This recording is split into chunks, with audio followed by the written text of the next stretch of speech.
Welcome to my blog Karachi से Michigan. तो आज मेरे पास एक बहुत ही इंपॉर्टेंट अपडेट मौजूद है जो कि इमिग्रेशन वीज़ा से रिलेटेड, जब आपका मेडिकल होता है, आप मेडिकल के स्टेज पे पहुंचते हैं, उससे रिलेटेड है।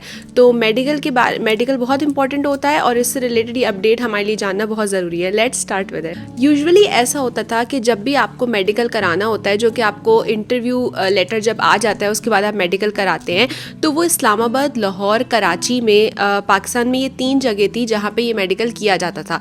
करीब के जो शहरों में रहने वाले लोग होते थे वो भी इन्हीं शहरों को रुजू करते थे अपना मेडिकल कराने के सिलसिले में। लेकिन जो अपडेट अभी आपकी स्क्रीन पे मैंने चलाई हुई है, travelstate.gov जो वेबसाइट है उसकी तरफ से ये अपडेट दी जा रही है, जिसमें ये कहा जा रहा है कि बिगनिंग जनवरी 1, 2023 यानी नए साल की शुरुआत में Clifton medical services AKUH will no longer be available at US embassy approved physician panels.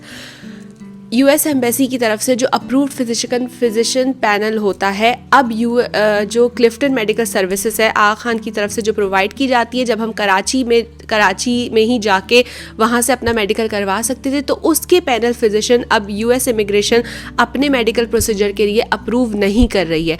तो अगर जो है वो आपका ताल्लुक़ कराची से है और आप कराची में मेडिकल करवाना चाहते हैं, या कोई भी कराची में मेडिकल अपना करवाना चाहता है, तो अब कराची में वो इस जगह पे जाके अपना मेडिकल नहीं करवा सकता इमिग्रेशन के लिए, क्योंकि वो अप्रूव्ड पैनल फिजिशियन की लिस्ट में अभी फ़िलहाल नहीं है।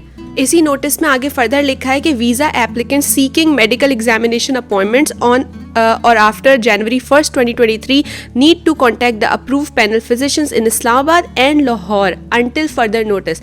तो आगे किसी किस्म की अपडेट जब तक नहीं आती है, कोई और अपडेट इससे रिलेटेड नहीं होती है कि ये पैनल फिजिशियन कब आप दोबारा इनसे रुजू कर सकते हैं, या कोई नए panel physician US embassy approve करे कराची के लोगों के लिए, तब तक आपको लाहौर या इस्लामाबाद जाके ही अपना मेडिकल कराना होगा। ये अपडेट जो है वो नए साल के पहले दिन जनवरी 1, 2023 से जो है इन्होंने शुरू की है। इससे पहले ऑब्वियसली लोग जाते थे, मेरा अपना मेडिकल भी कराची में ही हुआ था, और आपको ऑब्वियसली बहुत आसानी हो जाती है जब आप अपने घर से नज़दीक ही उस जगह पे चले जाए जहां आपको मेडिकल कराना हो। लेकिन इस नोटिस के अकॉर्डिंगली अब आपको लाहौर या इस्लामाबाद जाना होगा अपना मेडिकल कराने के लिए। अच्छा, US मेडिकल जो होता है, US इमिग्रेशन रिलेटेड मेडिकल होता है, उस पे मैंने एक डिटेल वीडियो कुछ 6-7 महीने पहले की थी। उसका लिंक मैं यहाँ पे दे रही हूँ और आप लोग इसको देख सकते हैं। और यहाँ से इसमें पूरी डिटेल एक्सप्लेनेशन है कि आपको जब इंटरव्यू लेटर मिल जाता है उसके बाद आपको मेडिकल एग्जामिनेशन के लिए कौन कौन से स्टेप्स लेने होते हैं। तो आप वो सारी मालूमात इस डिटेल वीडियो में देख सकते हैं। लेकिन मैं एक क्विक सा रिकैप कर दूं उन तमाम लोगों के लिए जिनको इंटरव्यू लेटर्स रिसेंटली मिले हैं और अब वो अपने मेडिकल की तैयारी कर रहे हैं, तो उनको कौन कौन से डॉक्यूमेंट्स जो है वो ले जाने होते हैं मेडिकल के अंदर। तो उसका एक लेट्स रिकैप। मेडिकल एग्जाम वाले दिन आपके पास आपका वीज़ा इंटरव्यू लेटर लाजमी होना चाहिए। जो वीज़ा का इंटरव्यू लेटर है आपके पास आया है ऑफिशियल, वो आपके पास होना चाहिए। आपका पासपोर्ट होना चाहिए। 6 recently taken passport size coloured photographs होनी चाहिए। 6 तस्वीरें आपके पास लाजमी होनी चाहिए, पासपोर्ट साइज़ इनको होना चाहिए। कॉपी होनी चाहिए आपके पास आपके वैक्सीनेशन रिकॉर्ड्स की। अच्छा, आपके पास जो बचपन वाली वैक्सीनेशन होती है उनके रिकॉर्ड अगर मौजूद हैं तो दैट्स कम्प्लीटली फ़ाइन, वो आपके पास होने चाहिए। नहीं होते तो भी कोई मसला नहीं है, आपका जो डॉक्टर होगा वो आपको ख़ुद वो वाली वैक्सीन्स दे देगा जो आपके पास नहीं होंगी। तो वैक्सीनेशन के लिए परेशान बिल्कुल नहीं होना है, क्योंकि वो मेरे पास भी जो पूरा चाइल्डहुड वाला रिकॉर्ड था जो हमें बचपन में वैक्सीनेशन लगती हैं वो नहीं मौजूद था।